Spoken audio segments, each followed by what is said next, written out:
केंद्रीय गृह मंत्री अमित शाह ने रविवार को हिंदी दिवस की शुभकामनाएं दी और हिंदी को राष्ट्रीय एकता की भाषा बताया। अमित शाह ने कहा कि हिंदी प्रौद्योगिकी, विज्ञान और अनुसंधान की भाषा के रूप में उभर रही है। उन्होंने एक पोस्ट साझा करते हुए लिखा, हिंदी दिवस की हार्दिक शुभकामनाएं। देश की भाषाओं और बोलियों के बीच सेतु का काम करते हुए हिंदी राष्ट्रीय एकता को बढ़ावा दे रही है और प्रौद्योगिकी, विज्ञान और अनुसंधान की भाषा बन रही है। उन्होंने कहा कि इस भाषा ने स्वतंत्रता संग्राम और आपातकाल के दौरान नागरिकों को एकजुट किया। उन्होंने लिखा, स्वतंत्रता संग्राम से लेकर आपातकाल के कठिन दिनों तक हिंदी ने देश के नागरिकों को एक सूत्र में बांधने में महत्वपूर्ण भूमिका निभाई है। हिंदी सभी भाषाओं को एक साथ लेकर एक विकसित और भाषाई रूप से आत्मनिर्भर भारत के निर्माण में महत्वपूर्ण भूमिका निभाती रहेगी। हिंदी दिवस की हार्दिक शुभकामनाएं।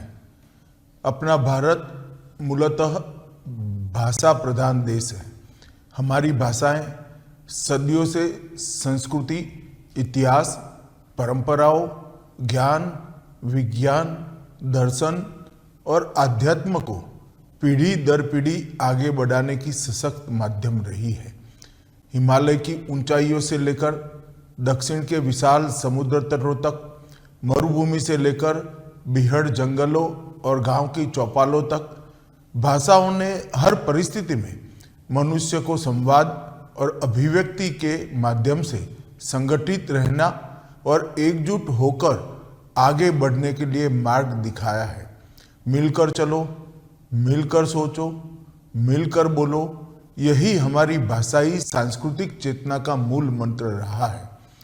भारत की भाषाओं की सबसे बड़ी विशेषता यह रही है कि उन्होंने हर वर्ग और समुदाय को अभिव्यक्ति का अवसर दिया। पूर्वोत्तर में बिहू का गान, तमिलनाडु में ओवियालू की आवाज, पंजाब में लोहड़ी के गीत, बिहार में विद्यापति की पदावली, बंगाल में बाउल संत के भजन, कजरी गीत, भिखारी ठाकुर की विदेशियां, इन सब ने हमारी संस्कृति को जीवन और लोक कल्याणकारी बनाया है।